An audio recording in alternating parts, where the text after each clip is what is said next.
आज के इस वीडियो में अपन जिस क्वेश्चन के बारे में डिस्कस करने वाले हैं वो अपने के पास जेईई मेंस के 30 जनवरी 2023 के शिफ्ट सेकंड का क्वेश्चन है, जैसा कि आप लोग देख पा रहे हैं।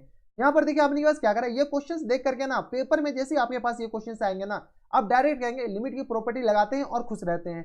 लिमिट की प्रॉपर्टी लगाएंगे मोए मोए हो जाएंगे। ठीक है, लिमिट का क्वेश्चन नहीं, ये अपने पास इंटीग्रेशन का क्वेश्चन है।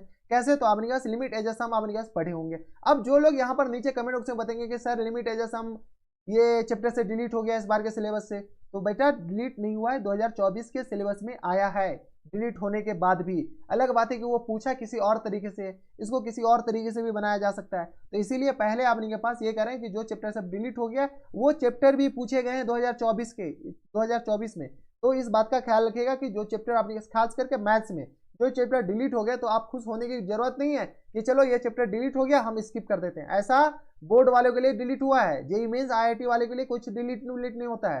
ठीक है, तो इस बात का ख्याल रखिएगा। हाँ, केमिस्ट्री में आप इनके पास स्किप कर सकते हैं, जो कि एस ब्लॉक पी ब्लॉक सब आपने शायद पी ब्लॉक नहीं हुआ, एस ब्लॉक शायद आपके पास डिलीट हो गया है, तो एस ब्लॉक सब स्किप कर सकते हैं। लेकिन आपके पास मैथमेटिक्स में जो भी आपके पास डिलीट हुआ है सब पढ़ के जाइएगा, नहीं तो एग्जामिनेशन हॉल में सब पढ़ा हुआ निकल जाएगा। तो यहाँ से आपके पास क्या दे रखा है, लिमिट एन टेंडिंग टू आपके पास क्या दे रखा है, इन्फिनिटी, और यह आ गया आपके पास 3/2 के बराबर, सॉरी 3/n के बराबर है। ठीक है, इसको आपने क्या कीजिए, कन्वर्ट कर लीजिए स्टैंडर्ड फॉर्मेट में। देखिए यहाँ पर 4 दे रखा है, अगर यहाँ से गौर से देखें तो कुछ ना कुछ तो दिख रहा है, लेकिन यहाँ पर नहीं दिख रहा है। यहाँ पर नहीं दिख रहा है तो आपने क्या करते हैं, इसको हम ऐसे लिख सकते हैं क्या, 2 + 0/n इन पूरे का होल स्क्वायर। यानी आपने क्या गौर से देखें तो ये 4 ही लिखा हुआ है, 0/n 0, 2 का स्क्वायर 4 के बराबर। अब देखिए ये आ गया अपने 2 + 1/n इन पूरे का होल स्क्वायर, प्लस टाइम्स आपने क्या आ जाएंगे 2 + 2/n इन पूरे का अपने पास whole square, plus times dot dot dot dot. Last में अगर आप गौर से देखते हैं तो 3 दे रखा है, 3 में क्या कीजिए 2 एक्सट्रैक्ट कर लेते हैं, प्लस टाइम्स 1 - 1/n इन पूरे का अपने पास होल स्क्वायर लिख सकते हैं क्या, हाँ या ना? ठीक है, लिख सकते हैं क्या ऐसा, इन पूरे का अपने पास क्या आ जाएंगे, होल स्क्वायर के बराबर। कोई दिक्कत परेशानी हमारे साथ यहाँ तक नहीं होनी चाहिए। ठीक है, इस अपने पास ब्रैकेट को हटा दीजिए, ये एक्स्ट्रा लग रहा है। ठीक है, और ये आ गया अपने पास इसके बराबर। अगर आप गौर से देखते हो तो ये अपने पास वही चीज लिखा हुआ, क्या लिखा हुआ है अपने पास, 2 + 1, तो ये आ गया 3 माइनस टाइम्स 1/n के बराबर। अब अपने पास क्या कीजिए, इसको कॉम्पैक्ट फॉर्म में लिखिए। अपने पास ये सब रहने दीजिए लिमिट, यहाँ तो अपने पास लिमिट हटा देते हैं। ठीक है, कॉम्पैक्ट फॉर्म में तो 3/n, कॉम्पैक्ट फॉर्म मतलब सिग्मा के फॉर्मेट में, सिग्मा आ गया अपने पास किस बराबर, तो देखिए 2 सारे जगह है। ठीक है, प्लस टाइम्स n अपने के पास सारे जगह है, n n n n n कहाँ तक है अपने के पास, सारे जगह है। कौन में n आ गया क्योंकि n अपने के पास सारे जगह। अब देखिए यहाँ से 0 1 2 3 4 5 6 7 8 9 फिर। ठीक है, तो यहाँ से अपने पास क्या है, इसके एक r वेरिएबल आ जाएंगे, r = 0 से लेकर के कहाँ तक, इस बात का ख्याल। तो इसको हम थोड़ा सा सॉल्व करके लिख देते हैं, इसको क्या करते हैं हम सॉल्व करके लिख देते हैं, तब आपको n के बारे में पता चल जाएगा।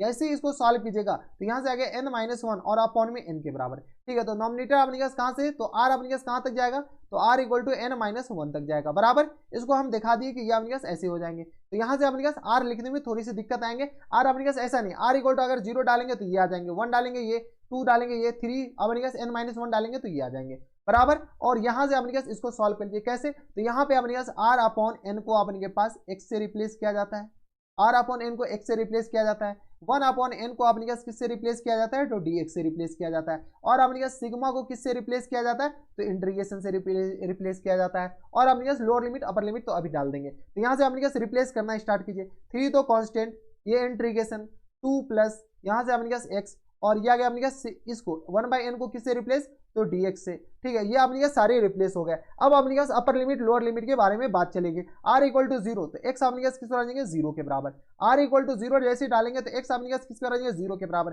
r = n - 1 डालेंगे तो n - 1 डालेंगे तो x = आ गया अपने पास किस बराबर, 1 के बराबर। ठीक है, तो लिमिट लगाने में अपने पास दिक्कत फिक्रमबाजी नहीं कीजिएगा। यहाँ से अपने पास सॉल्व कीजिए। अच्छा, स्क्वायर भी है तो बे स्क्वायर कौन लगाएगा, ये अपने पास क्या है, सब पे स्क्वायर है ना, तो कॉम्पैक्ट फॉर्म में स्क्वायर, तो ये आ गया स्क्वायर के बराबर। तो ये आ गया अपने पास 3 इंटू, यहाँ से अपने इसको सॉल्व कर लीजिए, तो ये अपने पास लीनियर है यार, तो लीनियर है तो अपने पास आ जाएंगे 2 + x, और इन पूरे का अपने पास पावर 3 और अपॉन में 3 के बराबर। लिमिट और अपर लिमिट लगा दीजिए तो 0 और अपने पास 1 के बराबर।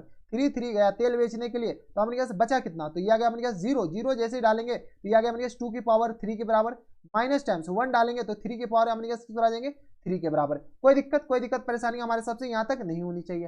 अब आपने के पास एक चीज की दिक्कत आ गई, क्योंकि आ गया जैसे अपने पास 1 डालेंगे 3 की पावर 3, क्या गया 3 या 9 या 27, और यह गया 2 3 4 दूनी 8। अपने के पास निगेटिव आंसर आ रहे हैं यार, निगेटिव नहीं आनी चाहिए। अच्छा, अब एक गलती की है ना, यहाँ पर पहले लोअर लिमिट डाल दिए, ठीक है, निगेटिव आपने कोई ऑप्शन में दे ही नहीं रखा। अपर लिमिट पहले डाला जाता है ना, तो अपर लिमिट डालेंगे तो ये आ गया किसके बराबर, तो ये आ गया 3 की पावर 3 के बराबर माइनस टाइम्स 2 की पावर 3 के बराबर।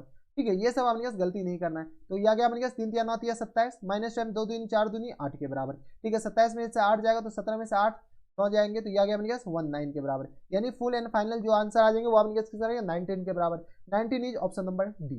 तो ऑप्शन नंबर डी आपने पास दे रखा है। देखिए काफी सिंपल क्वेश्चन है, ज्यादा कुछ रहता नहीं है। तो ये थे आपने जेईई मेंस के 30 जनवरी 2019 के शिफ्ट सेकंड क्वेश्चन से। और हम आपसे आप यही कह सकते हैं कि जेईई मेंस में जो भी मैथमेटिक्स के चैप्टर डिलीट हो गए वो चैप्टर आप पढ़ के जाइएगा, कोई चैप्टर आपने स्किप नहीं कीजिएगा। तो बस इतना इस वीडियो में। अगर आपको हमारे पढ़ाने का तरीका सही लग रहा हो तो प्लीज इस वीडियो को लाइक कर दीजिएगा, साथ में चैनल भी सब्सक्राइब कर लीजिएगा ताकि ऐसी इंटरेस्टिंग आपको फ्यूचर में भी मिलती रहे। तो बस इतना इस वीडियो में, मैं आपसे मिलता है नेक्स्ट वीडियो में। तब तक के लिए stay happy, stay healthy and good bye.